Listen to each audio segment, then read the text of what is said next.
പറയുന്നത് വകാന ഇലാജുഹു സല്ലല്ലാഹു അലൈഹി വസല്ലമ ലിൽ മറദി സലാസത അൻവാ. ഒരു രോഗം വന്നാൽ നബി സല്ലല്ലാഹു അലൈഹി വസല്ലമ 3 രൂപത്തിലാണ് അതിനെ ചികിത്സിച്ചിട്ടുള്ളത്. അവിടെ അദ്ദേഹം ഉപയോഗിച്ചത് ഇലാജ് എന്നാണ്. ഇലാജ് എന്ന് പറഞ്ഞാൽ ചികിത്സ എന്നർത്ഥം.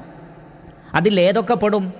അഹദുഹ, അതിൽ ഒന്ന് ബിൽ അദ്വിയത്തി തബീഇയ്യ, നേച്ചറിൽ നിന്ന് ലഭിക്കുന്ന പ്രകൃതിദത്തമായ മരുന്നുകൾ കൊണ്ട്, എന്ന് പറഞ്ഞാൽ ഭൗതികമായ മരുന്നുകൾ കൊണ്ട്. വസാനി, രണ്ടാമത്തത് ബിൽ അദ്വിയത്തിൽ ഇലാഹിയ, ഇലാഹിയായ അഥവാ ആത്മീയമായ അഥവാ ശർഈയായ മരുന്നുകൾ കൊണ്ട്, അഥവാ റുഖിയ ശർഈയ കൊണ്ട്. അത് ഇലാജിൻ്റെ ഭാഗമാണ് എന്ന് തന്നെയാണ് ഹദീസിൻ്റെ അടിസ്ഥാനത്തിൽ ഇബ്നുൽ ഖയ്യിം റഹ്മത്തുള്ളാഹി അലൈഹി നമുക്ക് മനസ്സിലാക്കി തരുന്നത്. വസാലിസു, മൂന്നാമത് അദ്ദേഹം പറഞ്ഞു ബിൽ മുറക്കബി മിനൽ അംറൈൻ, ഇത് രണ്ടും കൂടി ജംഅ് ചെയ്തുകൊണ്ടും നബി സല്ലല്ലാഹു അലൈഹി വസല്ലം ചികിത്സിച്ചിട്ടുണ്ട്. അഥവാ ഭൗതിക ചികിത്സയും ആത്മീയ ചികിത്സയെയും ക്ലബ്ബ് ചെയ്തുകൊണ്ടും